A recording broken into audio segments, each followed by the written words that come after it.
Brothers and sisters, if you want to have a good health benefit, follow the sunnah. Follow the sunnah. Wallahi, it is amazing, and the literature about it is amazing. Number one, Rasul ﷺ told you to spend time in suhoor. And he said something. He said, Inna tasahharu fa inna fi suhoori baraka. Have your suhoor. Suhoor is the time that you eat before what? Before Fajr. Not at 1 a.m. Later, before Fajr. And he said, Akhiru suhoor.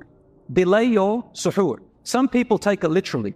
They say, delay my suhoor to the last minute before the adhan. No, he's saying delay as in take your time, wake up earlier, but do it towards the end, like closer to Fajr. And tasahharu, have a good suhoor. فَإِنَّ فِي السُّحُورِ baraka.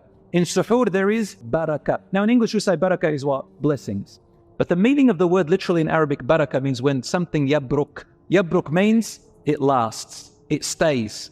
What stays? In other words, have suhoor, for in suhoor there is a lasting good effect that stays with you. And that is why we say, donate from your wealth, it will have barakah. Earn your wealth in halal, it has barakah. Marry in halal, your marriage will have barakah. What does barakah mean? It means the goodness of it stays and lasts. It doesn't mean Allah gives you more money. It doesn't mean Allah makes you a Superman. No, it means whatever goodness is in it will last. It won't run out very quickly. So in suhoor it will last. What will last? Your health. In suhoor, but you got to have good suhoor. You got to avoid the oily stuff, the fried stuff. You've got to avoid the sugars, right? Processed food in suhoor and in iftar. And that's why some people don't find the health benefits or even the spiritual benefits. Because in suhoor, some don't even have suhoor. It kills them in the day. And I'll give you a little hint about nutrition. Experts, you can find this. I don't even need to, don't take me as a reference. You can look it up. It's all over. Expert nutritionists tell you that if you want hydration to retain hydration, water in your system, early in the morning, so we'll say suhoor, drink water with a pinch of Himalayan salt. If you have Himalayan salt, it's like an orange thing. It's better than the table salt, but even table salt, put a little bit on your tongue or put it inside your water, mix it just a little bit and drink with a little bit of salt. It retains hydration as opposed to just drinking normal water. And also electrolytes. So have it. If you don't know what electrolytes, you can have them okay, have a banana, for example. Also have some potatoes, have some eggs. These types of fruits, if you can get your body used to it in suhoor, inshallah, it will help you. And in iftar, do the opposite. Don't fill your stomach. Don't break it on fast and processed foods. Trust me on this one. And have a little bit. So don't fill your stomach. And Rasul ﷺ did say that my ummah is blessed if they hurry up their iftar. Meaning, don't eat too much. And then go to your salah, pray nicely, even if you're tempted. Look, I'll tell you a little trick. Your feeling of being full, it takes your brain to give that signal completely to your stomach 15 minutes. So if you're able to eat a little bit, and I would recommend that you eat something good and filling before you pray your maghrib. Some people, they eat one date or they have a sip of water and they rush to maghrib. You're not going to be able to concentrate well in your maghrib. Take your time and spend about 5-10 minutes eating and then go and pray maghrib. Most likely in about 15 minutes, you're not going to be as hungry. And if you eat too much and then you've got to have your desserts and you've got to have your mabarfa, have your dessert. I even do it. We're always tempted.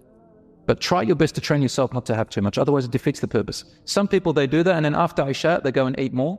That's another good way. But just eat healthy, inshallah, as much as you can. So brothers and sisters, this is the barakah. Finally, the way that your fasting affects your body is that there are these, as I told you, these cells that come out of your immune system.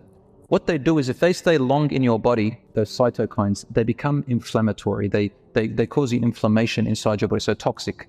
And when you fast, you starve them and they die out. So you actually flush out toxins from your body.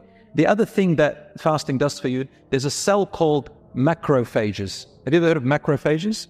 So these macrophages, what they do is consider them like a rubbish bag, like the rubbish truck. It comes, it's a big cell, and it attacks bacteria, viruses, and microbes.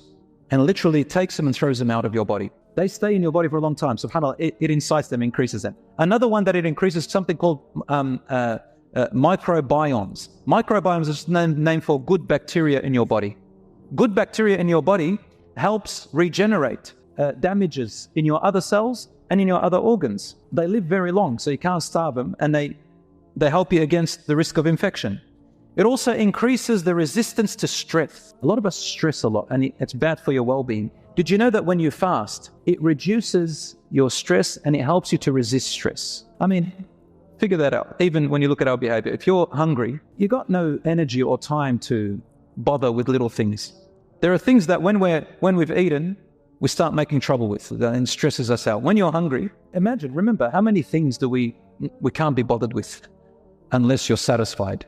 So there's a resistance to stress, and it also has an antioxidation, meaning it fights oxidized stuff, basically unstable molecules inside your body. Again, let's call them toxins, and they're also called free radicals. They're the stuff that lingers around in your body that does you no good except does you harm, and it leads to cell and tissue damage. And what happens is that when you fast, you have an antioxidation, so it kills them off. And finally, there's something called autophagy, which is basically when you fast, your body recycles itself. The cells die and it recycles them. And when it recycles them, they become more stronger and more immune and better. And that's why you feel yourself revitalized. Now, some people, they say to me, well, I don't feel it that much. That's because you haven't fasted right. Your diet is terrible. In fact, you put on more weight because your diet is terrible. Number two, the Sahabas used to train fasting before Ramadan came so that they can pass the headaches and the fatigue, and the body is already adapted to fasting. So they get the benefit throughout fasting. That's why you feel that they've got more energy than us. And when you finish Ramadan, what did the Prophet ﷺ tell you to do? Try and fast which? Another 6 days of Shawwal, quickly. Why does it tell you follow it up quickly? Because your body, number one, is adapted to it already. You have the energy, you can fast it, and take advantage of those rewards, inshaAllah ta'ala. Finally, brothers and sisters, Ramadan and fasting, remember, it is about spirituality. It is about connecting with Allah subhanahu wa ta'ala. It's about our worship, about improving ourselves, our character to be better, inshaAllah ta'ala. And Rasul sallallahu alayhi wa sallam did say when he climbed the mimbar one time, and they heard him say the famous hadith, you all know it, Ameen, Ameen, Ameen.